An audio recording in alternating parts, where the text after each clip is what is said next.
Good morning, ladies and gentlemen. I hope you enjoyed the gala dinner last night. We are about to start the fourth and final session of the SteelOrbis Fall 2013 Conference and the 69th IREPAS meeting. And as usual, we have the four chairmen of the IREPAS committees on stage today. They will be sharing the findings of the respective committees with us. Let me start from right to left. Mr. Yanis Mimaroğlu, the chairman of the Raw Material Suppliers Committee. Mr. Dan Baysal, representing the Traders Committee. Mr. Uğur Dalbeler, today representing Billet Suppliers Committee, and Mr. Kim Marty, representing the Rebar and Wire Rod Suppliers Committee, the Producers Committee, and obviously he is the IREPAS chairman. So, shall we start with the Raw Material Suppliers Committee, Yanis? Yes, of course. The chain from the beginning. Yes, as usual. So, ladies and gentlemen, good morning. There was one more time a very interesting discussion in our commission with a wide exchange of experience and information concerning the scrap collection in different world areas. We talk about the problems that we are facing due to the different conditions in the collection, the export legislation, the competition, the unpredictable situations. It is important to underline that in this conference, celebrating the 30th anniversary of IREPAS, we had a record participation of 42 participants out of 26 companies. It shows the increasing prestige of our organization in the world steel sector. Year after year, Raw Materials Committee is becoming a small BIR inside IREPAS. Trying to summarize the discussion, as well as our conclusions, I would like to underline the following main points. Point number one. We fully understand the difficulties the producers are facing to sell their end products in today's market situation, and their efforts to reduce their cost, including, of course, the cost of the raw material. Trying from our side to reduce our collection price and accordingly our offer prices, we are facing two important problems. The domestic market competition in every country, where the demand increases because of the building of new factories or because the winter is coming, as is nowadays the situation, or because they want to take advantage of the low prices when they exist. And second, the fact that when the scrap prices are going down and the expected margins also, of course, an important number of scrap collectors is stopping its activities. In this case, the consequences for the quantities as well as the quality are very important. Second point, scrap prices are influenced from other raw material prices as iron ore, or the billets price, which can be used, like nowadays, as an alternative when the price allows it. Point number three, a certain stability that we are looking in order to better plan our medium-term activity is not possible due to the unpredictable market conditions and the low inventories, and this is causing, of course, the low inventories is causing an increased volatility.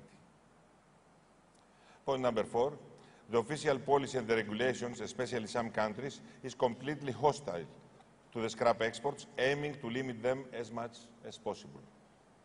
Point number five, the bank financement, due to the general economical situation, but also due to the problems arised in the last years in the steel sector, which everybody knows and is informed, is becoming more and more difficult and limited. Point number six, the dollar rate is becoming an important factor in the cost creation, affecting the market and the competition in different areas.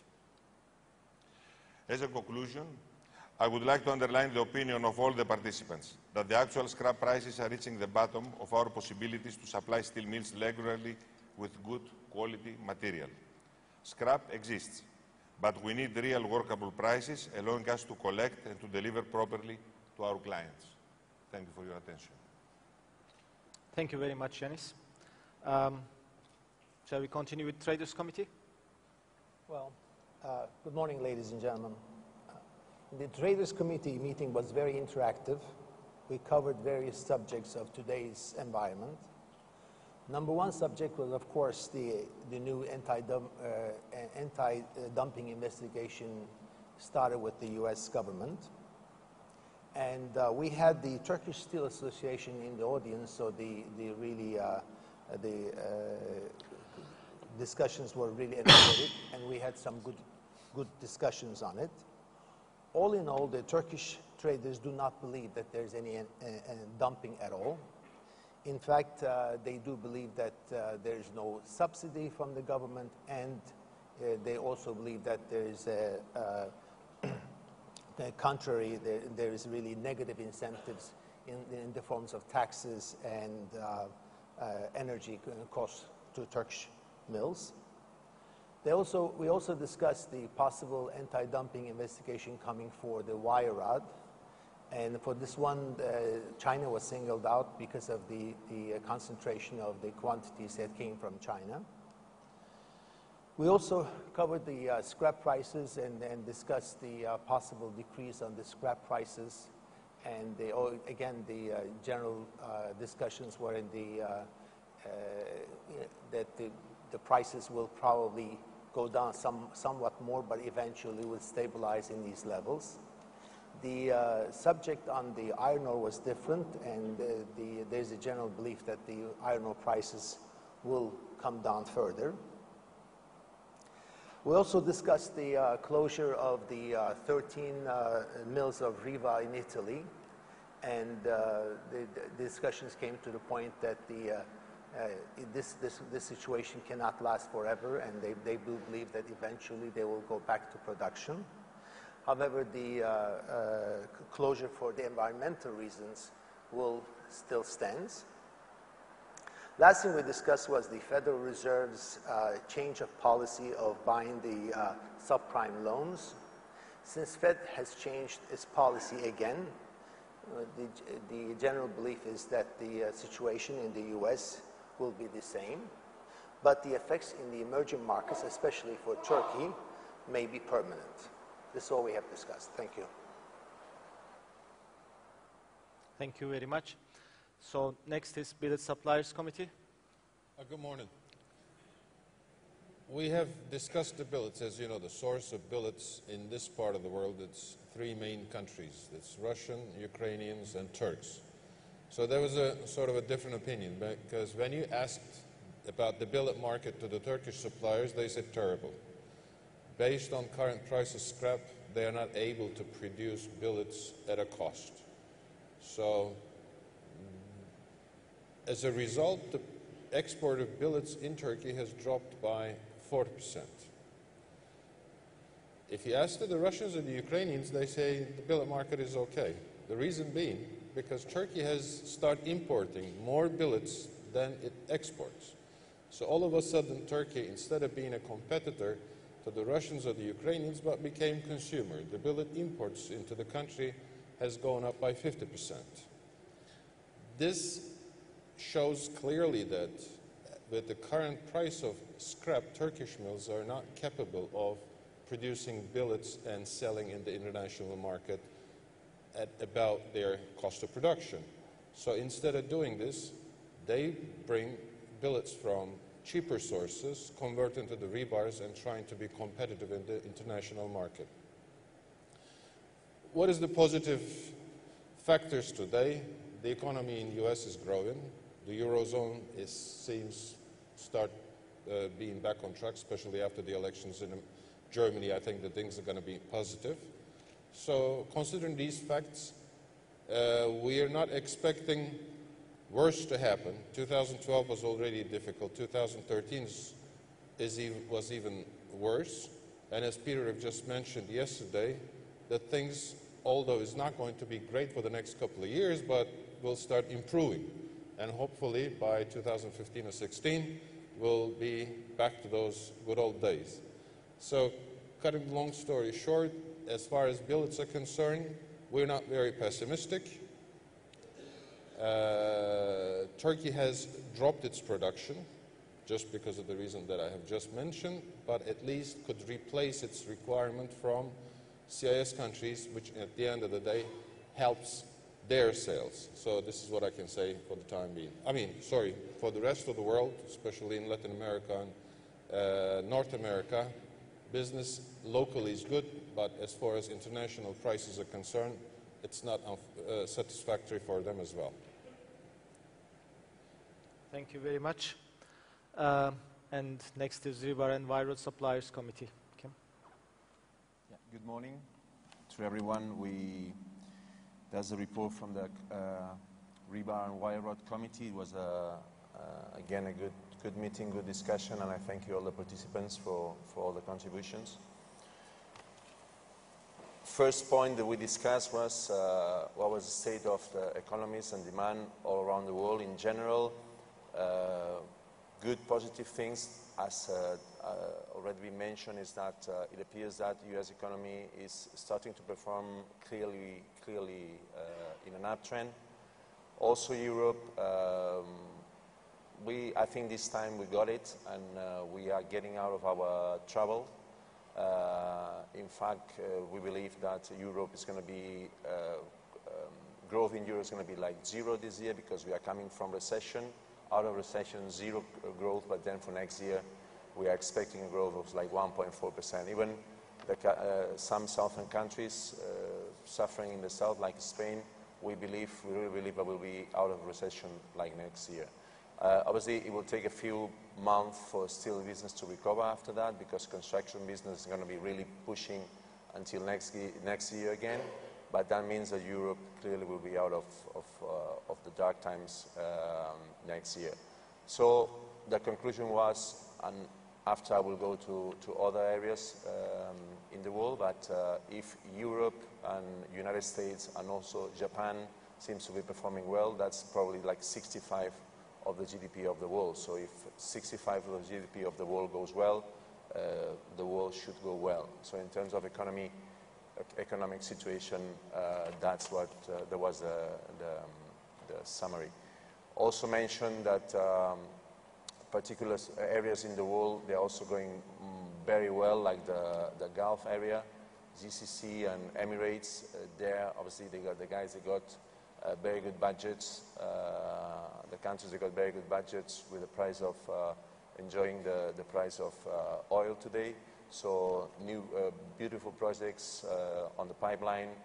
Demand for steel products expected to grow on double figures.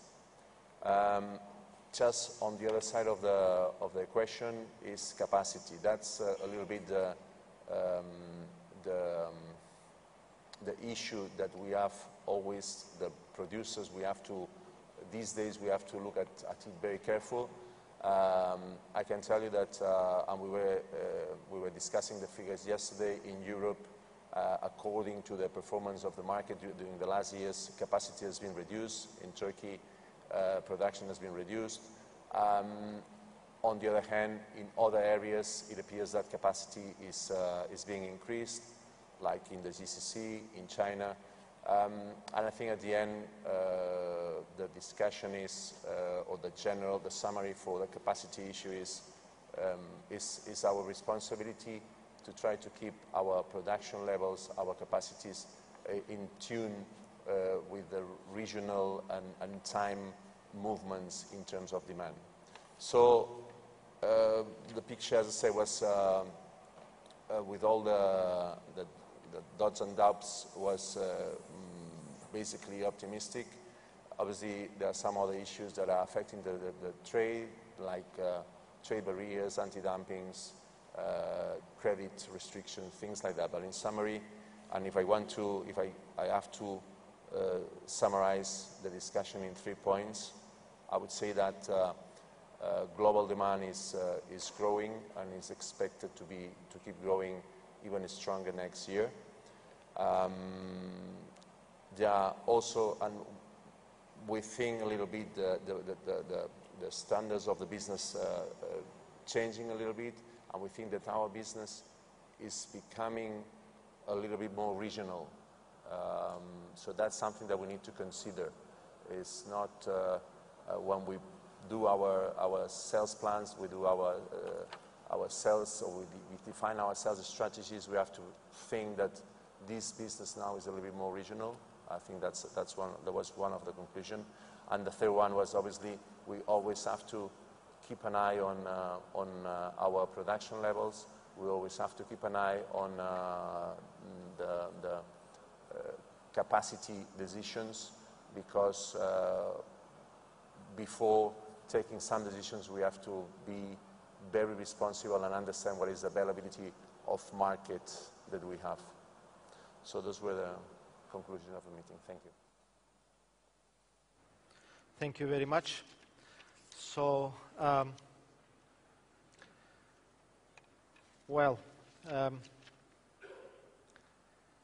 looking at my notes here, I understand the scrap collection is still an issue due to current price levels. When the scrap price is going down, the collections also go down. So the domestic market competition in many countries, as I understand, is creating problems for scrap suppliers for the international market. The policies, the bank financing are also difficulties for the raw material suppliers, and also the currency exchange rates are creating problems for you. We all are hoping for better prices, so hopefully we'll see better prices soon. The trade cases, the trade restrictions are always an issue for free trade and for all the players in the international market. Apparently we may see some more coming in, as you have mentioned,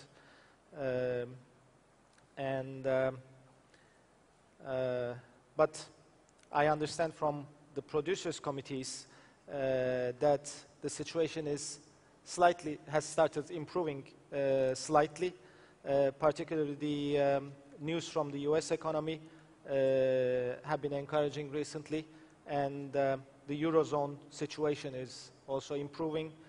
You said 1.4% growth is expected, right? 1.2, 1.4% growth expected next year, so business is expected to come. The billet market is already doing well on the back of Turkish imports mainly.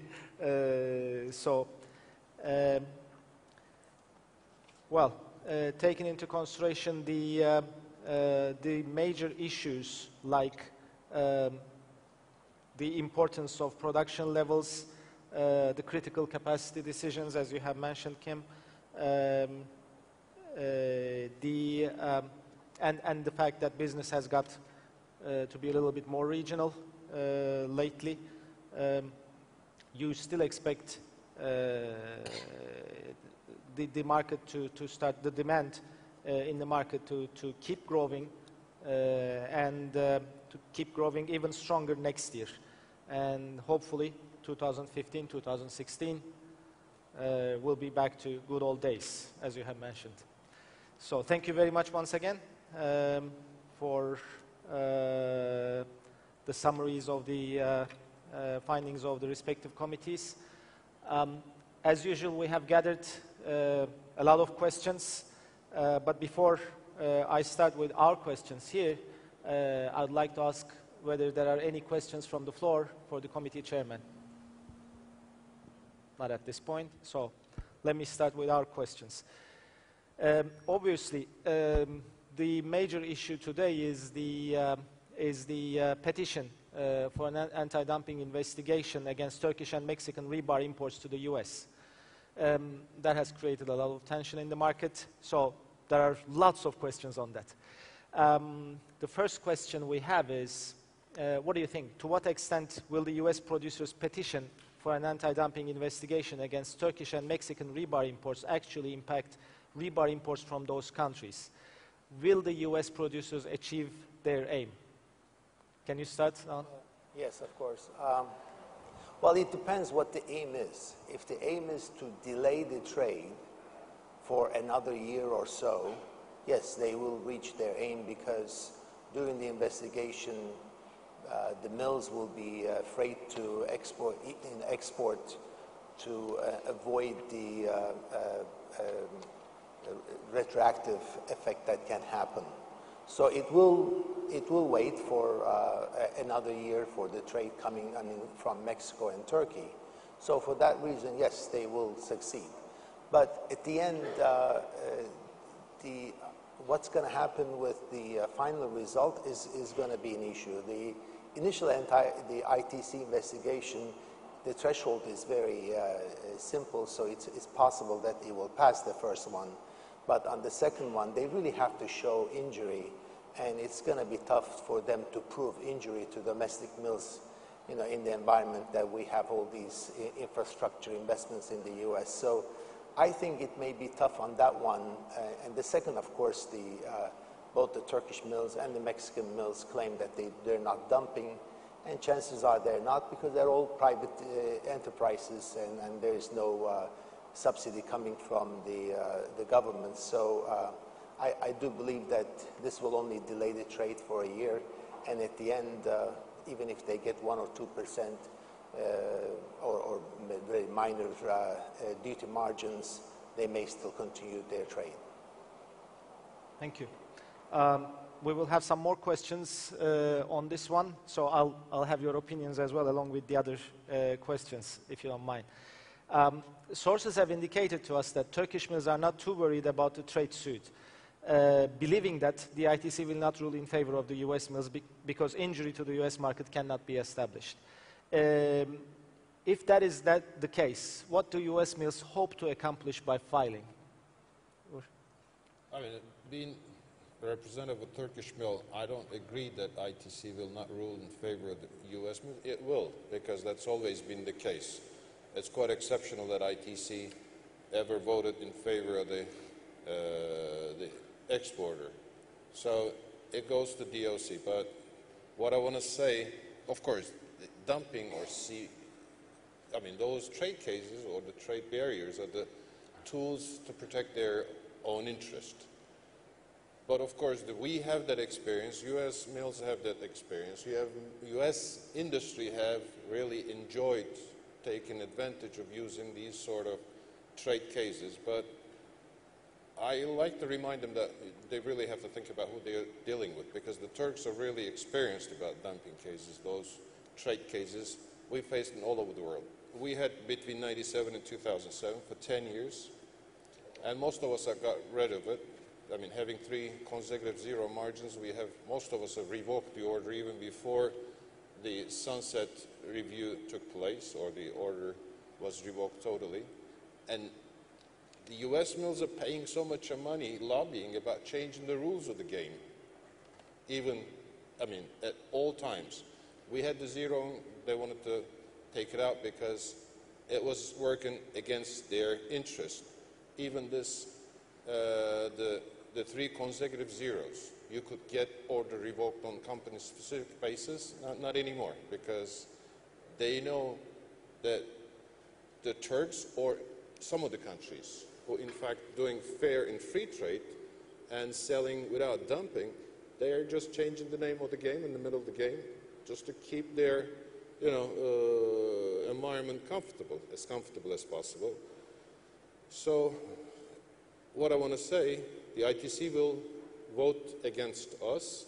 The petition, I believe, will be filed. The investigation will start, but I'm quite positive for the result. Although they might come up with margins as the initial investigation, but definitely we will get zero margins later on.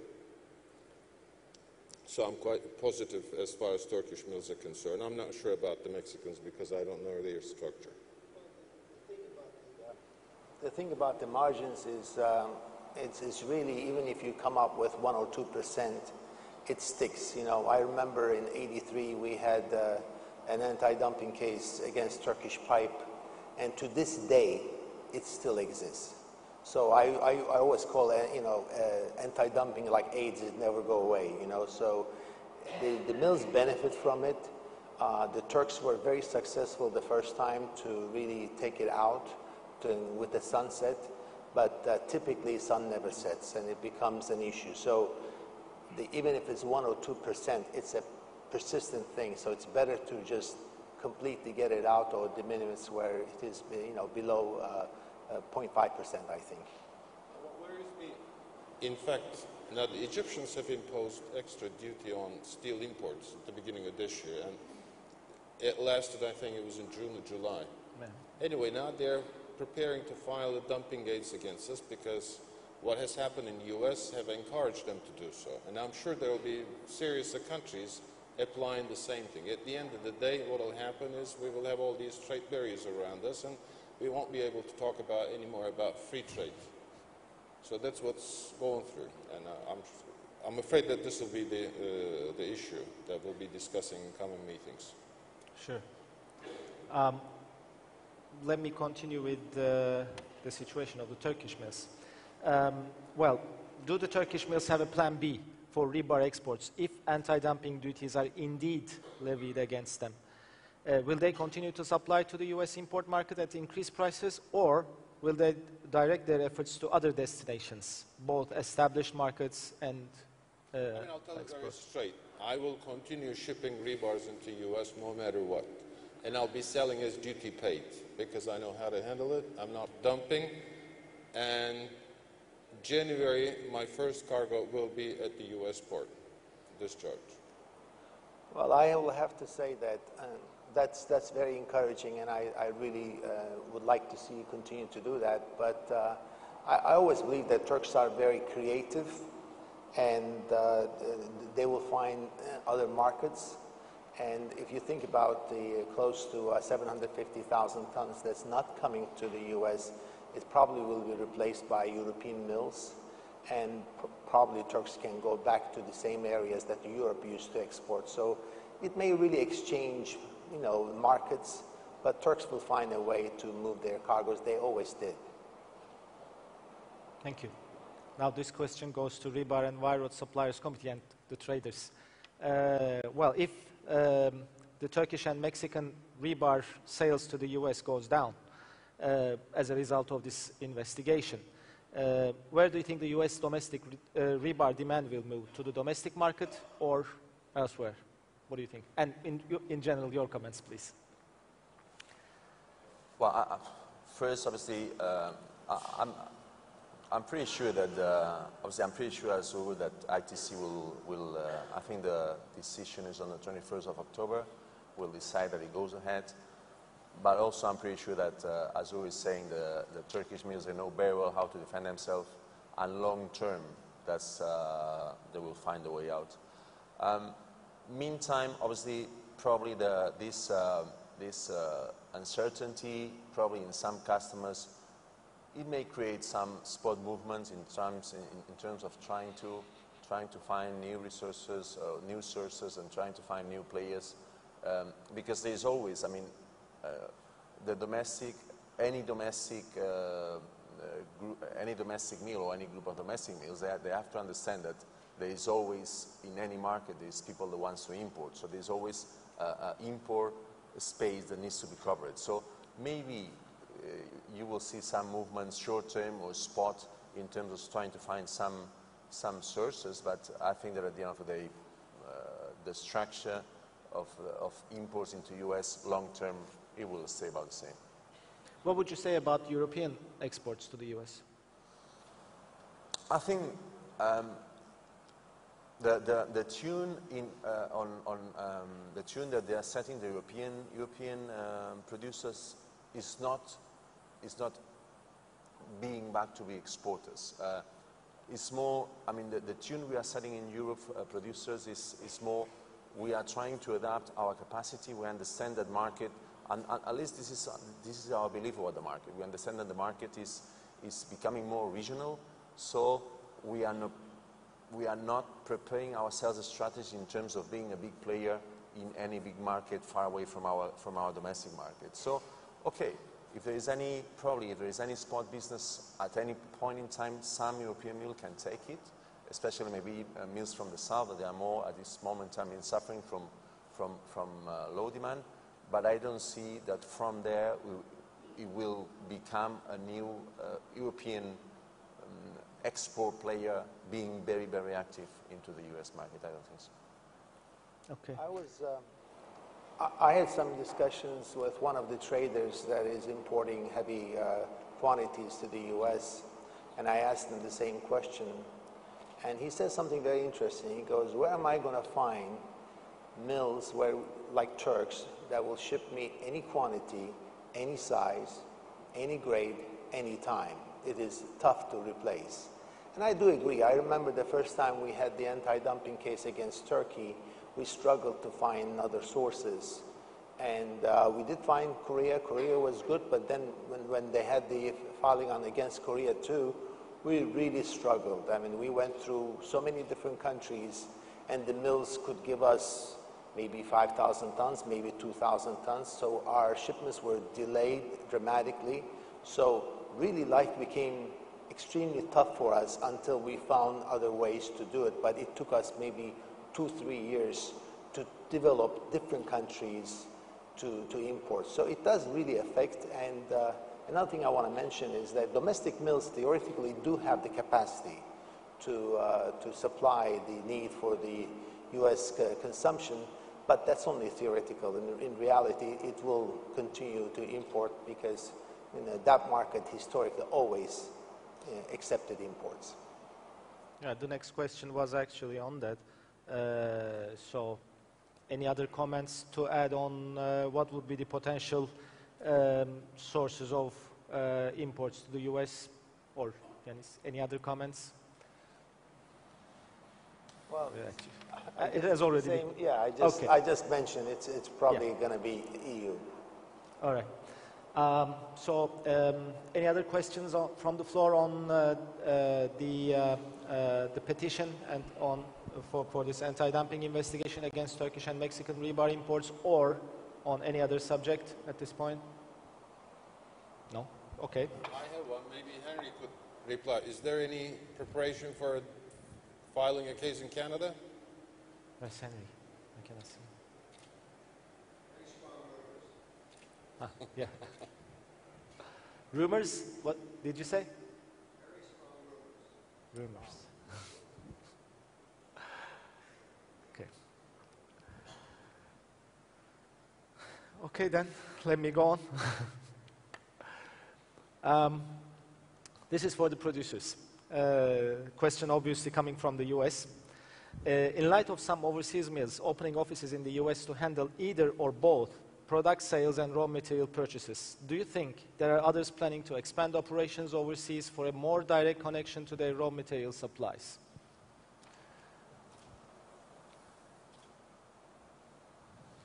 Any of the producers' committees? People are opening up plants overseas in the U.S., so opening up a small yard, I don't think that's a big deal. The Americans are a little bit sensitive US nowadays, I guess. is the best spot to invest in steel manufacturing because of low cost of energy, low cost of gas, a lot of subsidies. So I believe there will be a lot of foreign investments in future to manufacture steel in the U.S. because it's the biggest market, or the most stable one at least. We start seeing the examples. I mean, one of the biggest pipe manufacturers in Turkey have already started building up a pipe plant in the U.S. Voestalpine have declared they're going to start the DRI plant. The Mexicans are setting up pipe plants. So why not? I believe there will be more foreign, interest. Any other comments on this one? Okay. So going back to the Raw Material Suppliers Committee. We have been talking about the trade restrictions and so on. Do you expect to see more attempts to reduce the raw material exports, like in form of trade barriers from certain countries? You had mentioned in your speech earlier today that the official government policies were already a problem for you. So, please. So yes, we mentioned this. Of course, the reduce of scrap export is a permanent matter of conflict between the domestic steel mills and the scrap exporters, which normally should be the result of the market situation, and it is. So the local steel mills, they are lobbying always the government, And they are influencing also the government because they are influencing a part of the voters of the country, of the citizens. Of course, these regulations depends also on the situation in every country, how every country is respecting the free market and the rules of the free market. So it's clear that in countries like Russia, for instance, where we are working, you understand that these measures are an everyday problem we are facing. It doesn't mean that in the States there is not such a fight. Local mills are always fighting against raw material exports and against finished products imports. It's clear. But I'll tell you, for instance, in Russia, they signed an agreement with the World Trade Organization since some years ago, I think, to reduce and to abolish the export tax.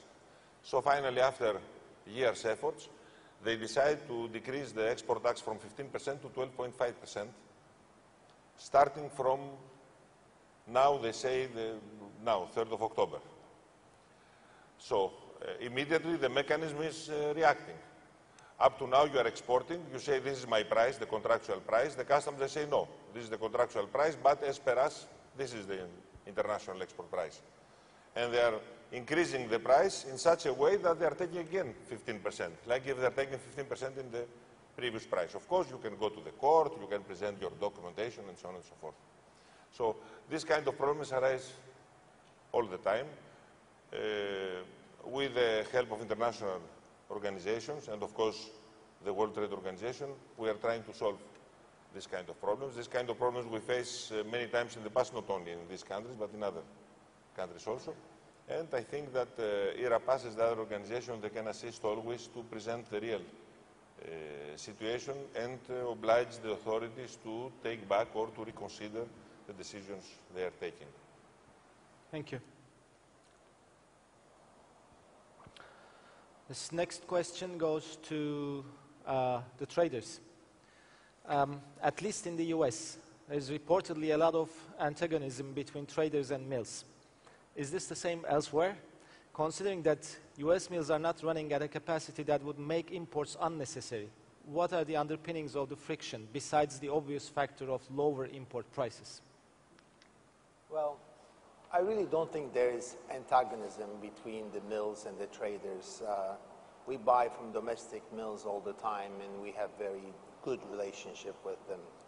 However, there is obvious conflict of interest. You know, without the imports, the domestic mills can have better margins, and they can sustain, you know, they can continue bringing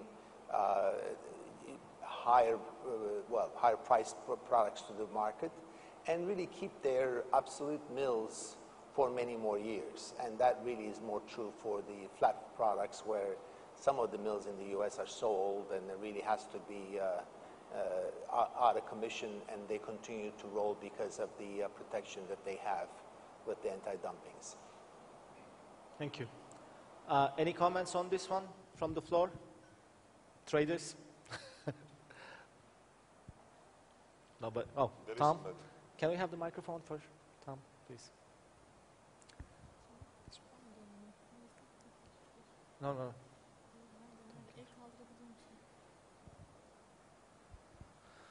Yeah, you know, I think there'll always be the antagonism, but the U.S. has to import 20 to 23 million tons of steel, no matter how you look at it. So the market is a net importer.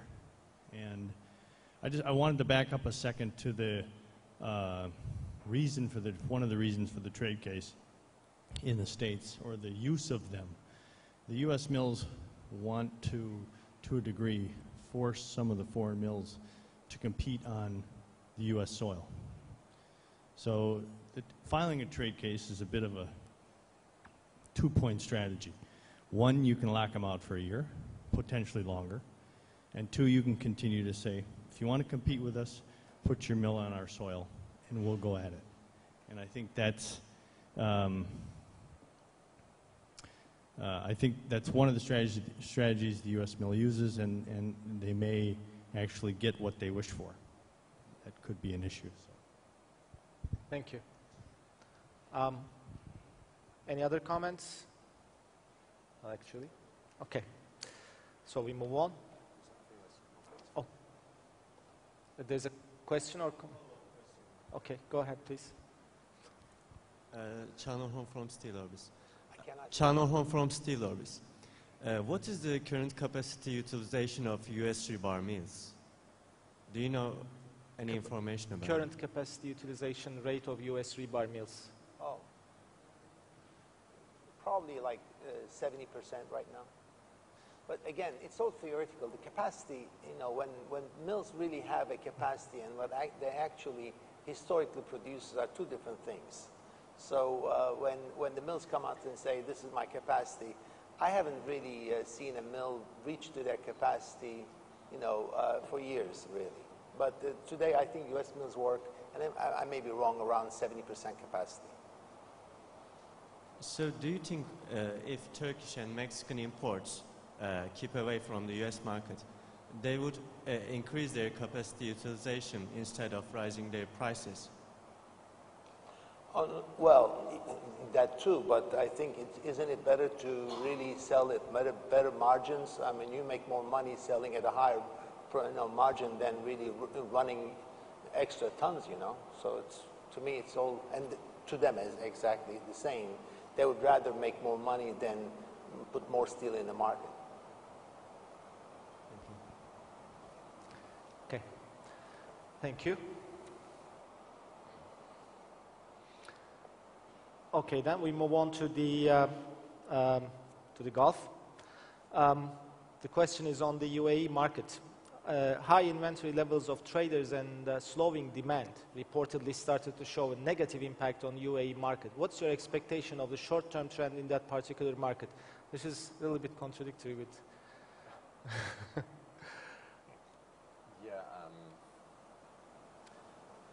I mean, I think the demand there is good. So maybe in some countries of UAE, is that effect of high inventories in some traders, but I think that if one mill and one steel trader wants to be, is in the UAE, is there. The market is strong, performing strong, projects are coming. So I think maybe very short term, in some area, in some countries there can be a little bit of effect, but in general, the demand and trend for the market there is very positive. Thank you. Why don't we ask this question from a trader? Yeah. From UAE. From UAE. Anybody from UAE to comment on this one? Who do we have here? I cannot see. Maybe Mohammed. Yeah, Mohammed. Would you like to comment? The demand in the UAE market. Microphone, please. Yeah, the question is that Sıraya. short term it appears to be a downtrend, but Evet. Yeah. Okay.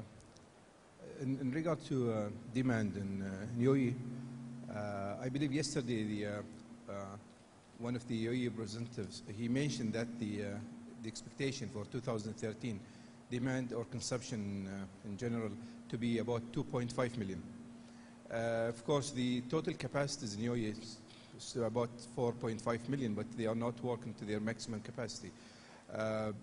Most of the demand and the talking about the Gulf region, including Saudi, Qatar, Kuwait, and UAE, these four big markets in the Gulf region, UAE maybe have been affected the most after the crisis. Meanwhile, demand in Qatar and Saudi is still in good shape, and there is growth from year to year. Thank you. Any other comments? I'm looking for Conares people, but I cannot see them.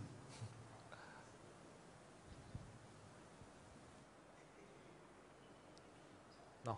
Okay. So we move on. This is this one is once again for the Raw Material Suppliers Committee. How do you think the economic situation, the recent Fed announcement, volatility in exchange rates affect the scrap market globally? What are your expectations?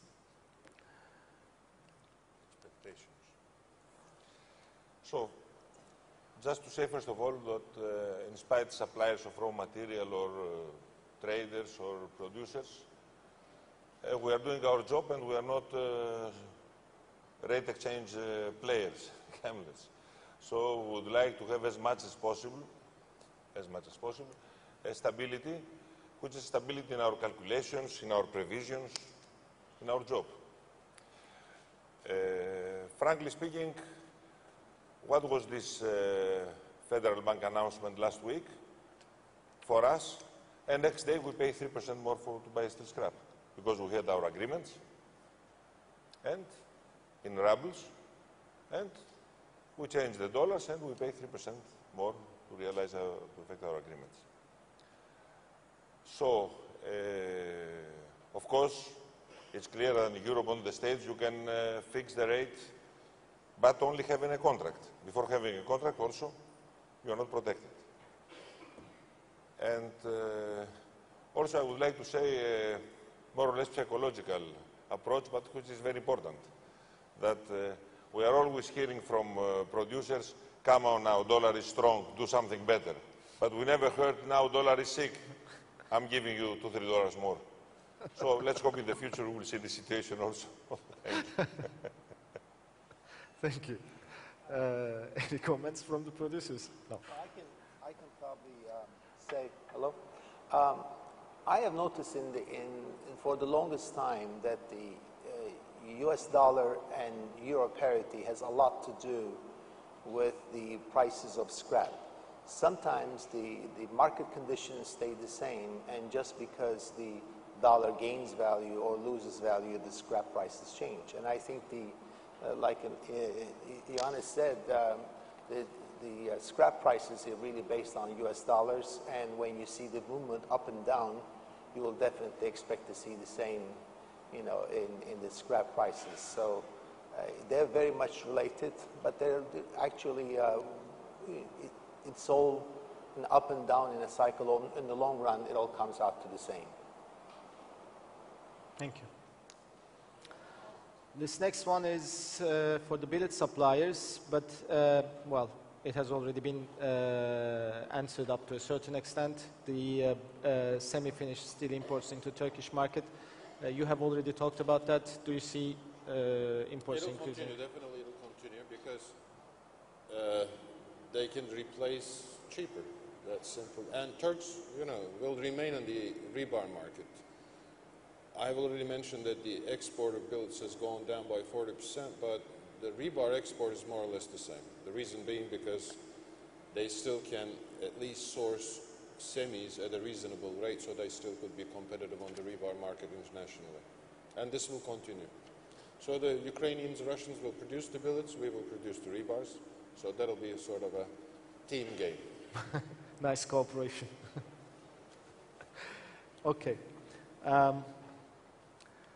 This one is for the rebar and wire rod suppliers and the traders as well. Turkey has been noticeably absent from the U.S. import wire rod market for a few months. What are the reasons behind this absence? Does Turkey plan to take back the U.S. import market share recently ceded to China, and if so, how? Well, the reason is China, of course.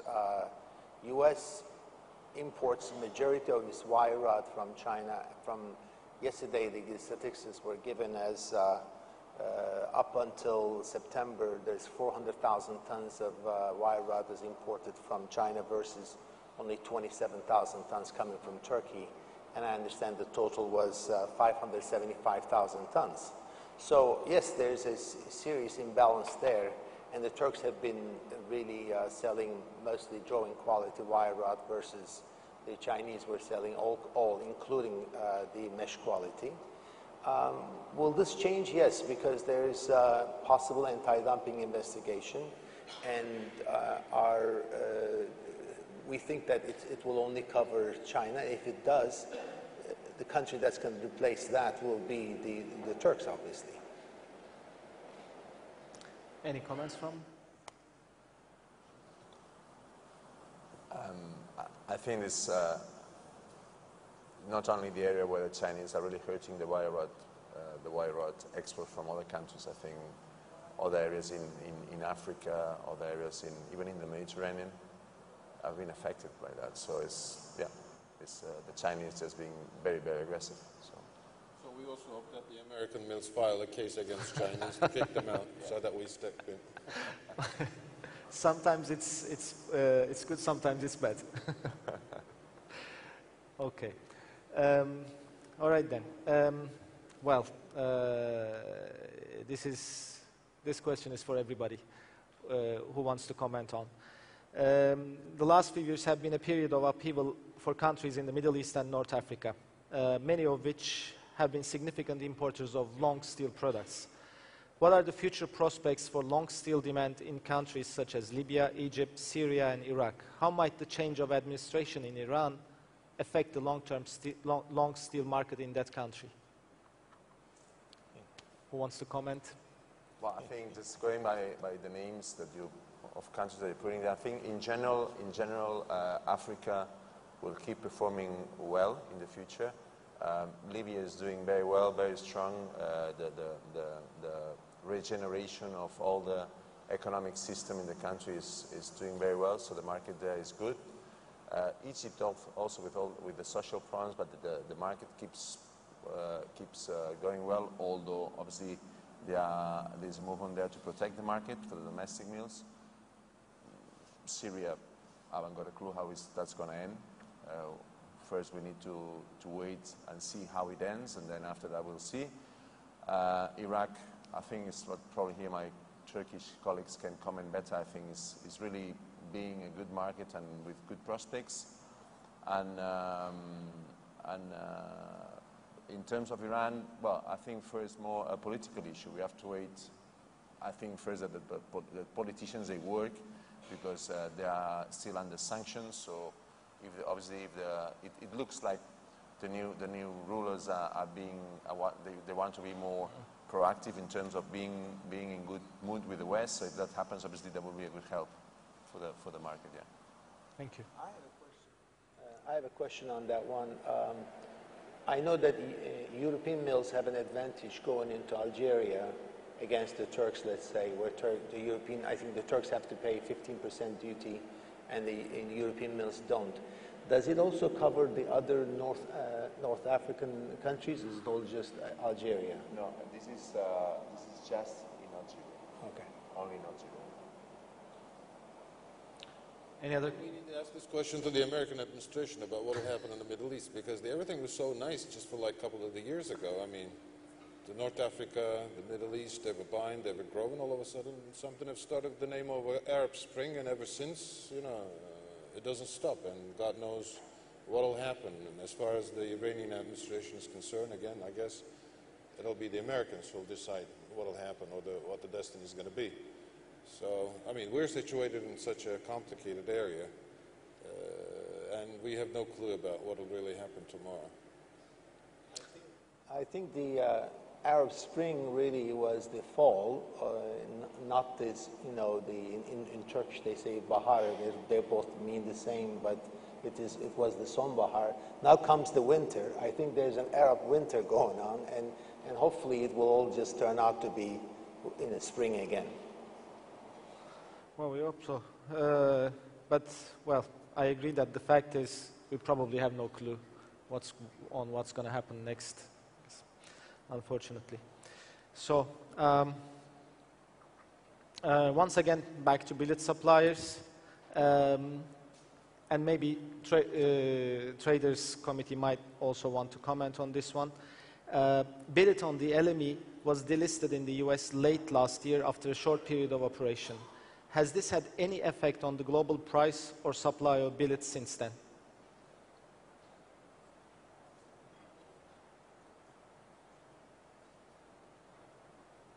Any comments?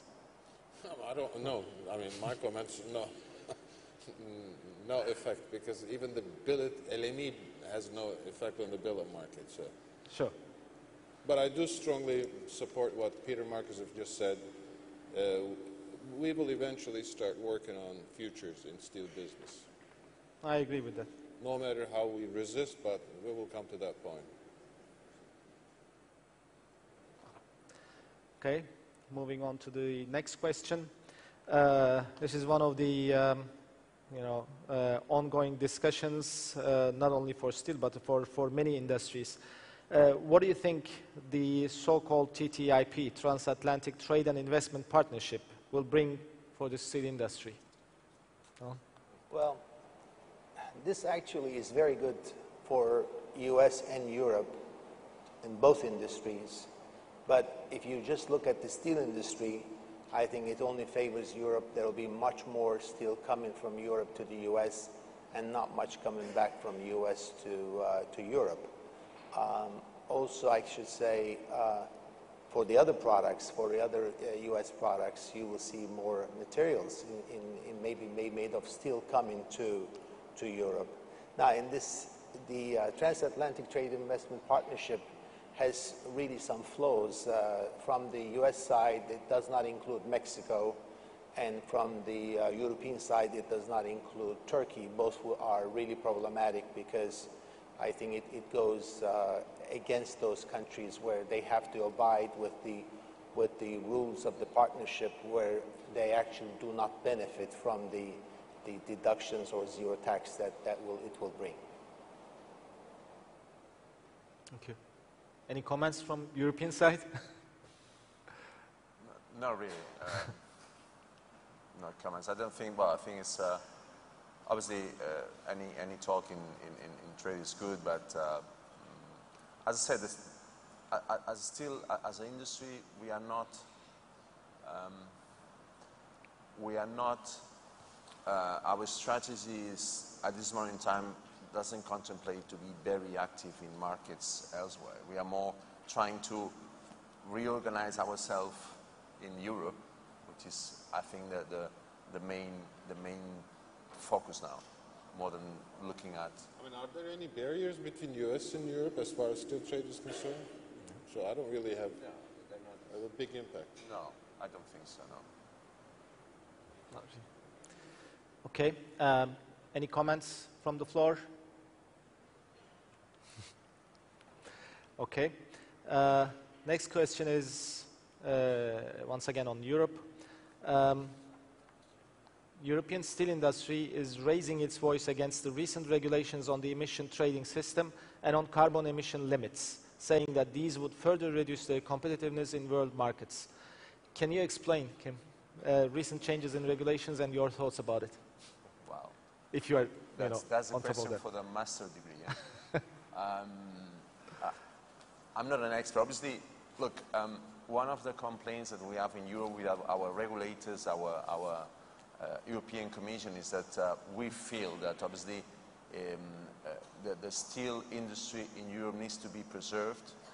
We have big challenges, and we have, as this one, but other ones, we have a lot of regulations that are really limiting our being competitive. And in this world, more than because in Europe, well, anti-dumpings and other things is to talk about that is like a sin. I mean, and obviously we want free trade, but at some point in time we believe that European rulers should protect the industry a little bit. So that's just one more of these things. It's, we believe in Europe it's not easy for a steel producer, for a carbon steel producer to be competitive, and obviously if more rules, more requirements are introduced, well, that's against our the possibility of being competitive in a world, in an industry that you need really to be competitive.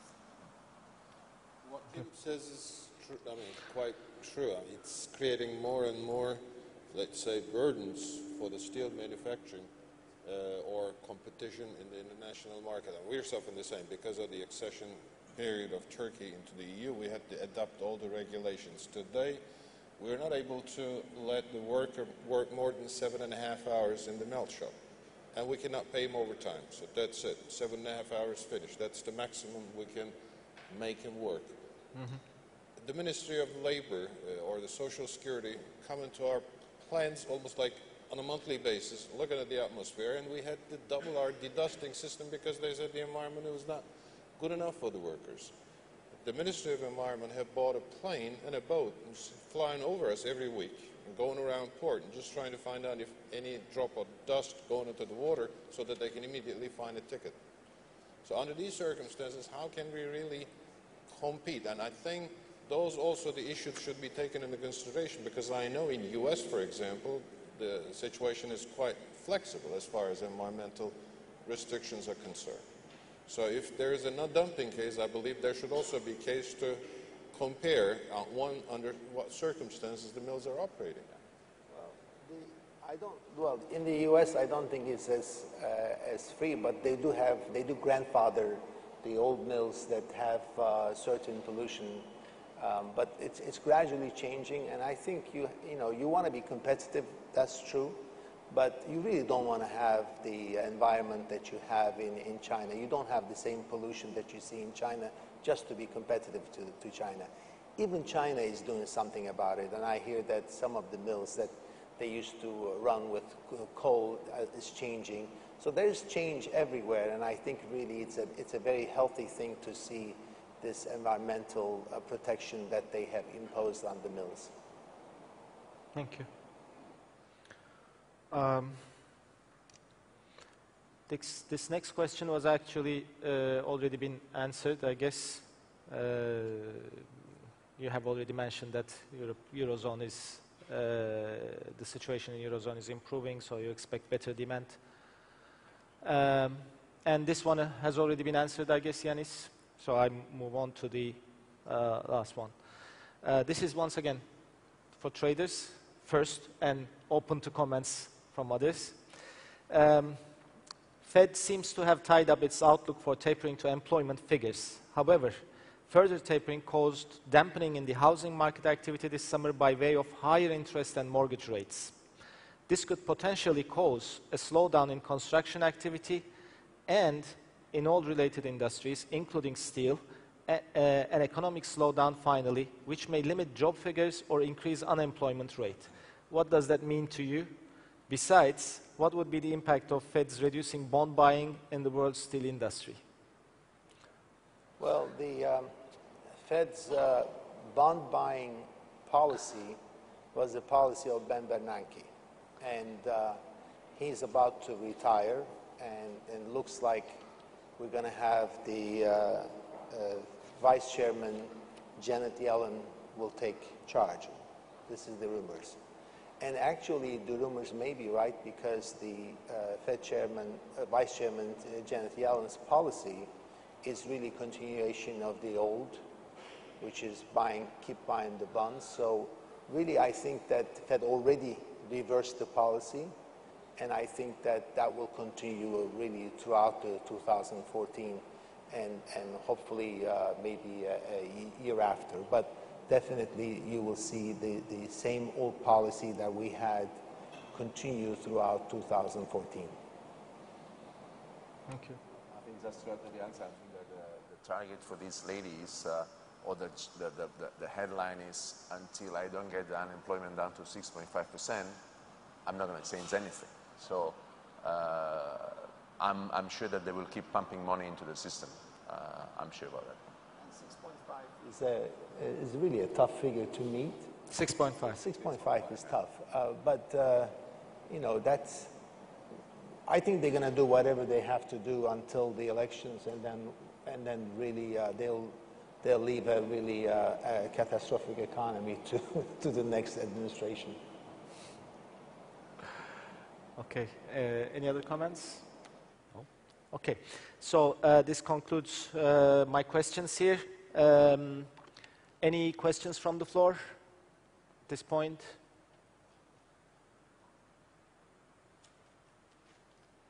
So no questions. Can?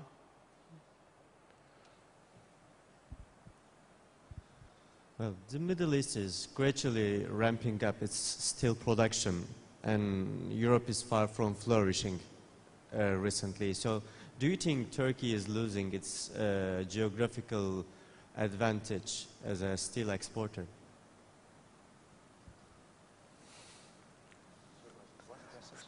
Can you repeat the sluggishness in European market?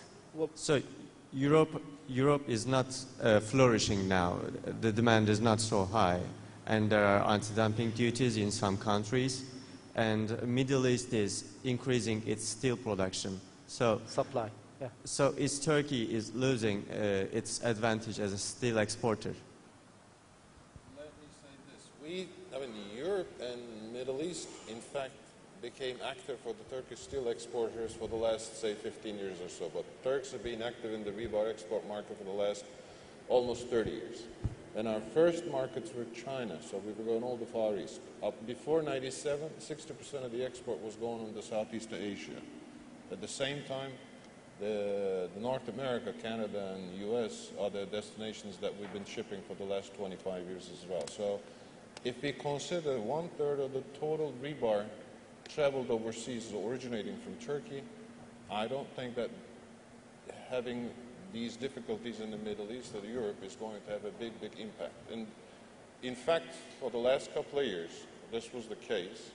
And if you look at the rebar export out of Turkey, there's not much a change. So I don't really believe what's happening in the Middle East and in Europe is going to have really a major impact as far as geographic, let's say, advantages are concerned. Of course, it will have an impact, but in total performance, I believe Turkey will maintain its position. Thank you. Okay. Any other questions?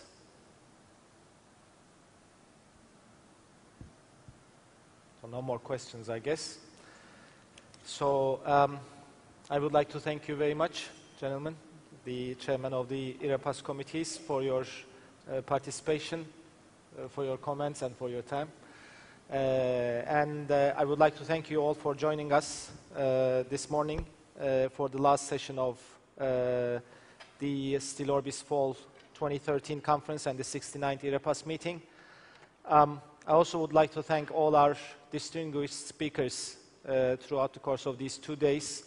And last but not least, our sponsors, Turkish Steel Exporters Association, Liberty Commodities, Conares Steel, Arha Digital International, Rezeka Çelik, Zenne Bogan, and CVS Makina.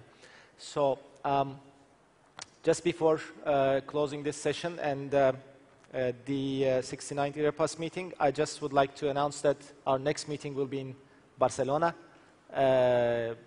from March 30th to April 1st next year. Hope to see you all there in 6 months' time. Thank you very much indeed.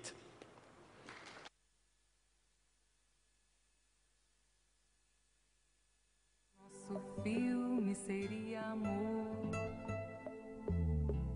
Night, night, night, side your eyes. Pessoas sozinhas e eu esperando você. Só você. Night, night, night, side your eyes. Pessoas passando e eu esperando você. Por você. Fazer um prato com castiçais, cabelo molhado de fato, enxugar o passado, embalar o seu corpo inteiro num trato de te prender. Pelo impulso, desejo involuntário, no nosso convívio, carro, quadro, aquário, piano, vídeo, noite, mercado, nosso filme seria amor. Night, night, night, side your eyes. Pessoas sozinhas e eu esperando você. Só você. Night, night, night, side your eyes. Pessoas passando e eu esperando você.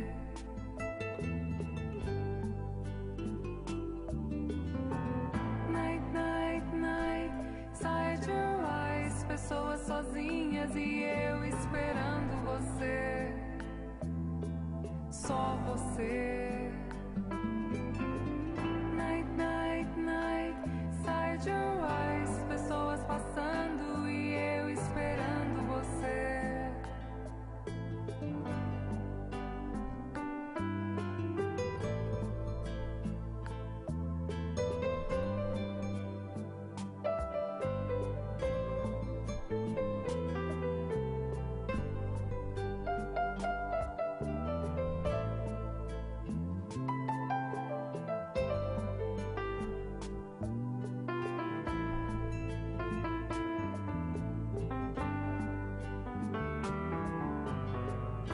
Fazer um prato com castiçais, cabelo molhado de fato, enxugar o passado, embalar o seu corpo inteiro num trato de te prender. Pelo impulso, desejo involuntário, no nosso convívio, carro, quadro, aquário, piano, vídeo, noite, mercado, nosso filho.